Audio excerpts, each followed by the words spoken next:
네, 안녕하세요. 박영준입니다.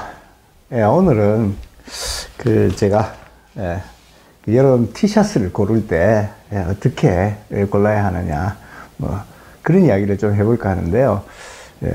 그 전에 이 여름용 티셔츠를 만드는 그 과학에 대해서 제가 설명을 좀 드리려고 합니다.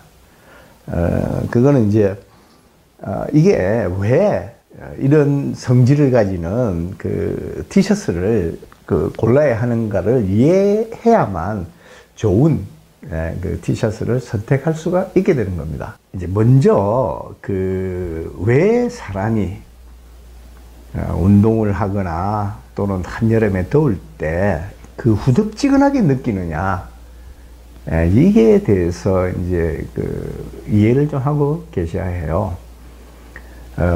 만약 습도가 매우 낮다 그러면 온도가 뭐 30도, 28도, 30도 뭐 이렇게 되더라도 그렇게 더위를 느끼지 않습니다. 근데 똑같은 28도, 똑같은 30도라 하더라도 습도가 높은 날에는 훨씬 후덥지근하게 느낍니다.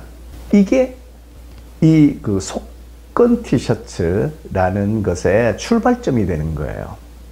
특히 습도 중에서도 어디 습도가 중요한가 하면 의복과, 그러니까 이제 티셔츠와, 제가 지금 티셔츠 이야기를 하고 있으니까 티셔츠를 중심으로 말씀드리겠습니다. 티셔츠와 피부 사이에 그 좁은 공간, 여기에 습도가, 특히 상대 습도입니다. 상대 습도가 얼마나 높으냐 또는 얼마나 낮으냐에 따라서 사람이 느끼는 그 더움의 정도가 달라지는 겁니다.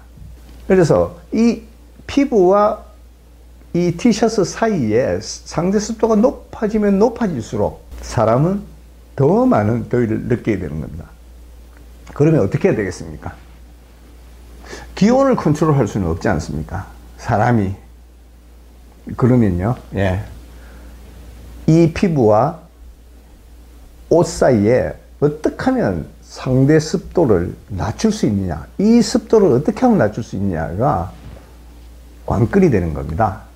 자, 습도를 낮추려고 그러면 어떻게 해야 되겠습니까?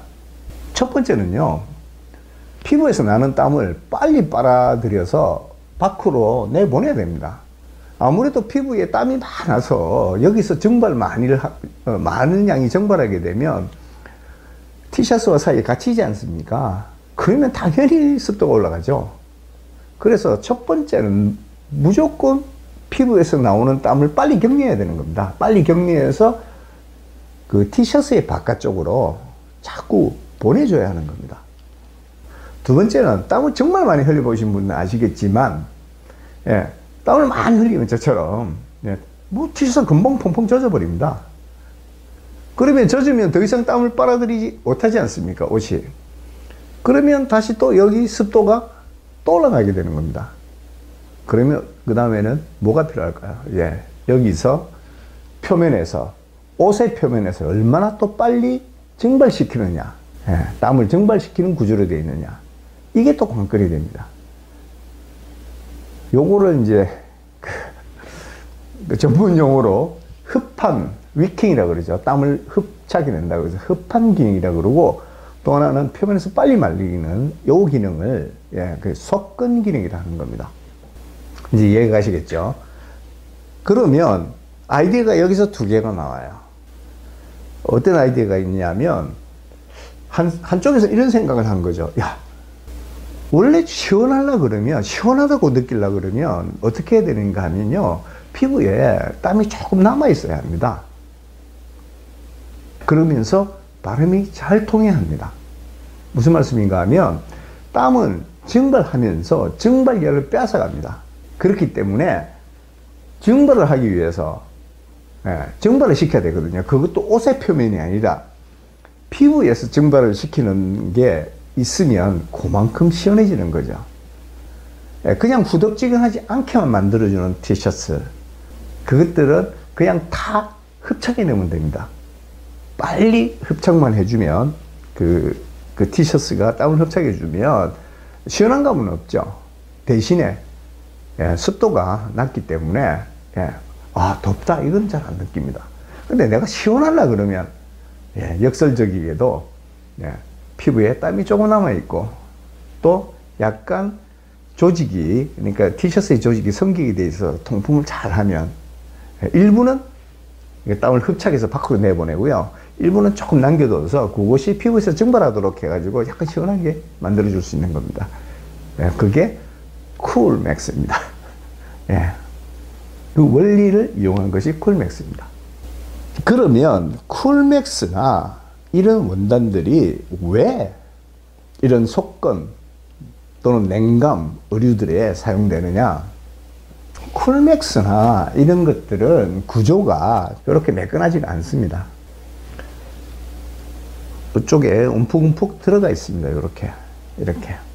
그리고 이 원사를 굉장히 가늘게 만듭니다. 쿨맥스 최근에 나온 것들은 헥사고널이라고 그래서 여기에다가, 예, 이게 그 홈이 6개가 있어요. 한번 보실게요. 예, 이것도 이제 많이 발전한 겁니다. 예. 예전에는 이제 홈이 2개밖에 없었고요. 처음에는 없었어요. 그 다음에 홈이 2개 만들고, 그 다음에 4개 만들고, 이제 6개를 홈을 만드는 거예요. 자, 그러면 왜 홈을 이렇게 많이 만드느냐? 땀을 빨아내는 이 능력은 이 원사가 가늘면 가늘수록 잘 빨아들입니다. 뭐냐면, 이게 이제 실을 꼬아 놓지 않습니까? 이런 원사를 이용해서 이렇게 실을 꼬아 놓습니다. 이렇게 실을 만들어 놓으면 그게 가늘면요, 그게 모세관 현상이 일어나요. 그래서 피부에 닿아 있으면, 예, 이게 쓱 하면서 그 사이로 땀을 갖다가 쭉 빨아들이는 겁니다. 그게 모세관 현상이거든요. 모세관 현상을 이용해서 땀을 빨아들이는 겁니다. 근데 이 모세관 현상을 극대화하기 위해서는 여기 홈이 있어야 되는 거죠. 홈이 있으면 그만큼 더 빨리 땀을 갖다가 그러니까 티셔츠가 빨아들일 수 있는 겁니다. 그래서 최근 것들은 그 얇은 마이크로 파이버에, 예, 여기다 홈을 만들어 놓은 겁니다. 이렇게. 그래서 그걸 꼬아서 실을 만들고 그거를 다시 직조해서 원단을 만들어 놓으면 그 원단은 빠른 속도로 땀을 흡착해냅니다. 또 하나는 뭐냐면 이런 겁니다. 아까 말씀드린 게 이제 땀을 빨아들이는 건 빨아들이는데, 그 다음에 또 이게 빨리 말라야 하지 않습니까? 예. 땀을 빨아들이는 건 잘하더라도 그냥 표면에 맺혀 있으면 안 되죠. 또는 이 원사가 수분을 머금어서 가지고 있으면, 예, 이게 빨리 마르지가 않습니다. 그래서 그 데이터를 한번 보시겠습니다. 옆에를 보시면 제일 왼쪽에 있는 것이 PET로 되어 있죠. 예, PET, 페트병, 이게 폴리에스터입니다. 예, 폴리에스터, 그 다음에 폴리프로필린이 있죠. 그 다음에 나일론, 커튼. 이것이 moisture absorption이라고 되어 있습니다. 예, 땀을 흡수하는 정도로 말합니다. 면 티셔츠를 입었을 때 빨리 안 마르는 이유는 면 섬유 자체가 땀을 머금고 있기 때문에 그렇습니다. 그 머금는 양이 많은 거죠. 나일론은 그보다는 조금 적게, 예, 그 나일론에 비해서 폴리에스터나 폴리프로필렌 PP라고 되어 있죠. 이게 폴리프로필렌인데, 이 폴리프로필렌은 그 원사 자체가 물을 거의 흡수하지 않습니다. 약간 요 표에서 보이시는 것처럼 아주 약간, 예, 흡수합니다. 근데 흡수를 하지 않으니까 밖에 나와 있으니까 공기가 지나가면 이게 빨리빨리 증발해 버리죠.